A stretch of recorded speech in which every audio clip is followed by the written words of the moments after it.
શું મિત્રોને ખબર છે કે આવનારી ટેટની પરીક્ષાનું નોટિફિકેશન ગમે ત્યારે અચાનક જ આવી શકે છે?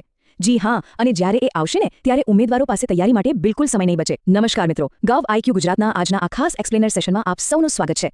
સ્પર્ધાત્મક પરીક્ષાની તૈયારી કરતા દરેક મિત્રો અત્યારે ચોક્કસ માહિતી માટે ખૂબ જ ઉત્સુક છે, એ વાત આપણે સૌ જાણીએ છીએ. આજે આપણે એવી ચર્ચા કરવા જઈ રહ્યા છીએ જે શિક્ષક બનવાનું સ્વપ્ન જોતા દરેક ઉમેદવાર માટે લિટરલી લાઈફ ચેન્જિંગ સાબિત થઈ શકે છે. આજે ટેટ 1 અને ટેટ 2 ના તાત્કાલિક અપડેટ્સ અને નોટિફિકેશનની સંપૂર્ણ સ્ટ્રેટેજી વિશે વાત કરવાની છે. તો ચાલો બીજો કોઈ સમય બગાડ્યા વિના સીધા જ આજના આ મહત્વપૂર્ણ મુદ્દાઓમાં ઉતરીએ. અત્યારે મોટાભાગના ઉમેદવારોની એક જ મૂંઝવણ છે. બધા સતત એ જ પ્રશ્ન પૂછ્યા કરે છે કે ભાઈ ઓફિશિયલ નોટિફિકેશન ક્યારે આવશે?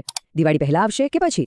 મિત્રો, આ રાહ જોવામાં ઉમેદવારો પોતાનો કિંમતી સમય બગાડી રહ્યા છે, અને આ એક એવો સૌથી મોટો પ્રોબ્લેમ છે જે હજારો યુવાનોને સફળ થતા રોકી રહ્યો છે. પણ જરાય ટેન્શન ન લો, આજના આ સેશનના અંત સુધી જોડાયેલા રહેજો. નવી પેપર પેટર્નને કઈ રીતે ટેકલ કરવી એની એક્ઝેક્ટ સ્ટ્રેટેજી અહીં મળવાની છે.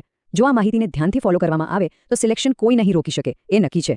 ચાલો સૌથી પહેલો અને સ્પષ્ટ મેસેજ સમજી લઈએ. બિલકુલ રાહ ન જુઓ. નોટિફિકેશન આવે પછી તૈયારી શરૂ કરશું, આ વિચાર જ ઉમેદવારોને કોમ્પિટિશનમાંથી સીધા બહાર ફેંકી શકે છે. મિત્રો, અને બીજી પરીક્ષાઓના નોટિફિકેશનની જેમ અહીં એવું નથી હોતું કે મહિનાઓનો લાંબો સમય મળી જશે. એકવાર જાહેરનામું બહાર પડશે ને પછી પરીક્ષા માટેનો સમયગાળો એટલો ટૂંકો હશે કે કોર્સ પૂરો કરવાનો કે રિવિઝન કરવાનો પણ ટાઈમ નહીં મળે. એટલે જ સફળતા માટેની તૈયારીઓ આજથી બલકે અત્યારથી જ શરૂ કરવી પડશે. હવે ઘણા મિત્રોના મનમાં પ્રશ્ન થાય કે આ બધું અત્યારે જ કેમ આટલું બધું અગત્યનું છે? તો જુઓ, વિગતો બરાબર સમજો. આવનારી ગ્રાન્ટેડ શાળાઓની મોટી ભરતીઓ બિલકુલ લાઇનમાં તૈયાર જ ઊભી છે, પણ સરકારની એકદમ સ્પષ્ટ સિસ્ટમ છે કે એ ભરતીઓ કરતા પહેલા આ ટેટની પરીક્ષા લેવાવી ફરજિયાત છે. જો ઉમેદવારો આ ટેટ ક્લિયર નહીં કરે તો આવનારી એ મોટી ગ્રાન્ટેડ ભરતીઓમાંથી તેઓ આપોઆપ જ બહાર થઈ જશે. ટાઈમલાઈન ખરેખર ખૂબ જ ટાઈટ છે, અને એટલે જ આ એક એવી ગોલ્ડન ઓપોર્ચ્યુનિટી છે જેને કોઈ પણ સંજોગોમાં મિસ ન જ કરવી જોઈએ. તો ચાલો હવે આપણે એક સંભવિત ટાઈમલાઈનને બ્રેકડાઉન કરીએ. સત્તાવાર માહિતી અને આંતરિક પુરાવાઓ પરથી જે જાણવા મળી રહ્યું છે તે મુજબ દિવાળીની રજાઓ પહેલા અથવા દિવાળીના મિડ ટર્મ દરમિયાન જે નોટિફિકેશન આવી જવાની પૂરેપૂરી શક્યતાઓ છે.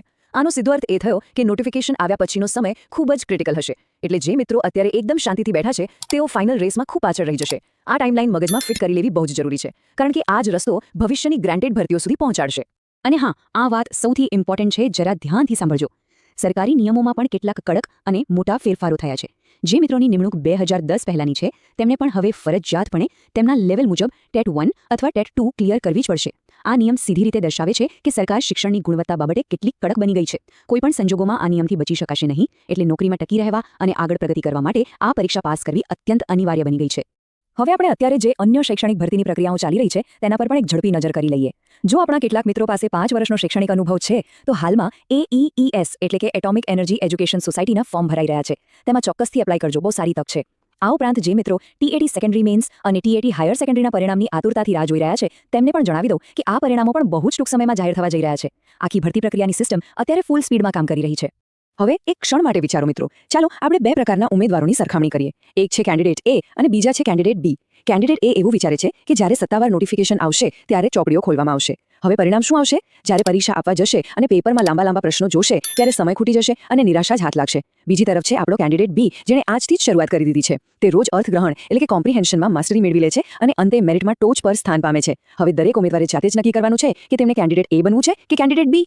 ચાલો હવે નવી પેપર પેટર્ન વિશે વાત કરીએ, જે ખરેખર સૌથી ક્રિટિકલ બાબત છે. હવે પરીક્ષા પહેલા જેવી સહેલી નથી રહી. અગાઉના પેપરોમાં સ્પષ્ટ જોવા મળ્યું છે કે હવે પ્રશ્નોમાં ઘણીવાર એવું કન્ફ્યુઝન થાય છે કે એક સાથે બે જવાબો સાચા લાગતા હોય, રાઈટ? આ કન્ફ્યુઝન પાછળનું કારણ શું છે? કારણ કે હવે પ્રશ્નો સીધા ગોખણપટ્ટીવાળા નથી આવતા, પણ વિચારાત્મક શૈલીના અને એનાલિટિકલ હોય છે. લાંબા વિધાનોવાળા પ્રશ્નો એટલે કે સ્ટેટમેન્ટ બેઝ ફોર્મેટ માટે ઉમેદવારોએ હવે માનસિક રીતે તૈયાર રહેવું જ પડશે જ. અર્થગ્રહણ અને વિશ્લેષણ પર સૌથી વધુ ફોકસ કરવાનું છે. તો આ નવી પેટર્નનું સોલ્યુશન શું છે? આ એક ગોલ્ડન રૂલ છે જે બરાબર મગજમાં ઉતારી લેવા જેવો છે.